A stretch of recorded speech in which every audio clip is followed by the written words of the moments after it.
Hey guys, good morning. It's cold as hell outside today, huh? Man, feels good though, doesn't it? Anyway, hey, I know a lot of people last night. I got some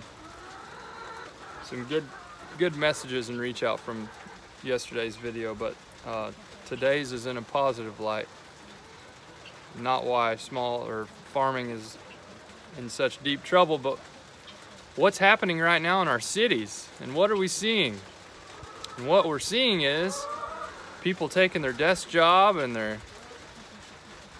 big corporate job and they're slamming their desk chairs shut and they're walking up to their boss and saying, I'm not going to be in on Monday.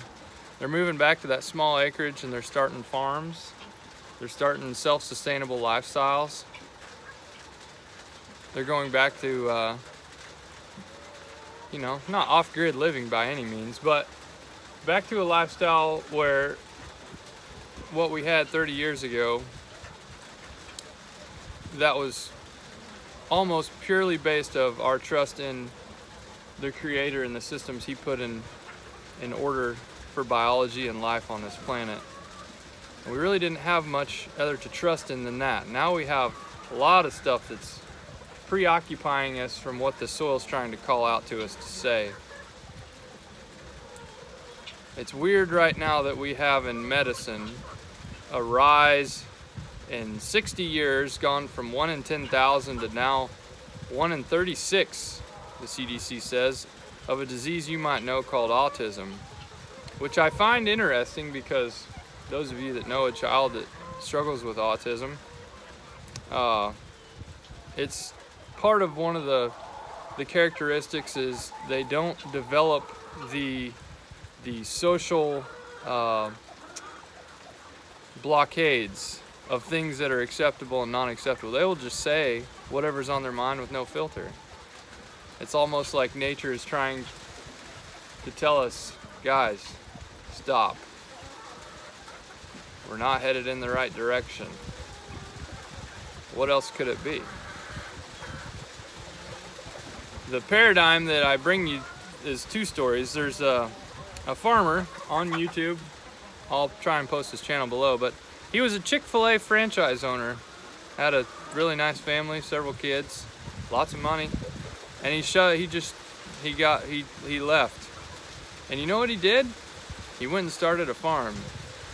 As much as I love Chick-fil-A and what they stand for, and they do an incredible job, and their customer service is undoubtedly the best, the product of the chicken that they sell is raised in a confinement operation at a mass scale, and it's not a good product. And Chick-fil-A knows that.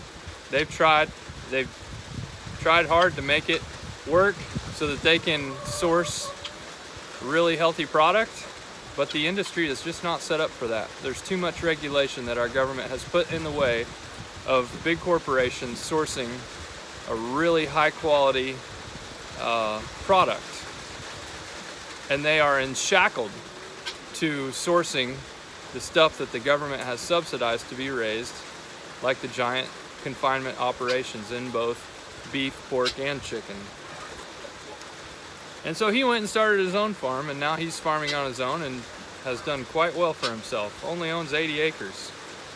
I also was reminded of a story a gentleman told me a couple weeks ago about a guy, as farms were expanding in the late 80s, early 90s, retired a millionaire. His farm was only 160 acres. And like I spoke last night, his farm had everything he would need. And he was what we would call a price maker, not a price taker. The farmers that have unfortunately become enslaved to having to stay up and watch changes in the market prices, just hoping for a glimpse of hope for the price of grain to go up or the price of beef or pork.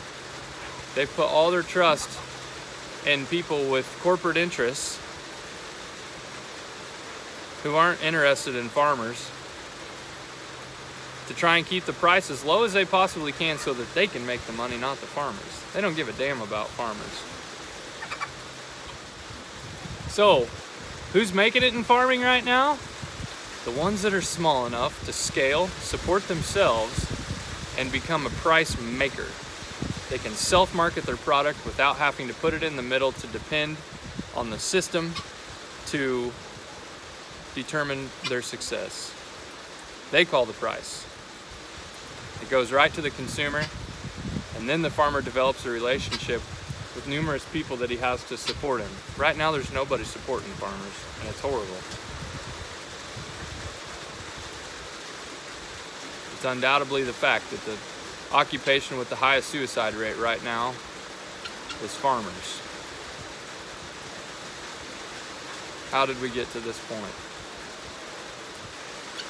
So yeah, if you're living in the city and you start to notice people around you just up and bussing out, headed to the farm, give it a shot. I mean, it's raining right now. I don't mind. When that cold rain hits me in the face, it reminds me I'm alive. And I thank God every day for it. I'm getting ready to go milk a cow in the rain, and I'm kind of excited about it. Anyway, I love you guys. I really appreciate the outreach last night. Hope you guys are doing well.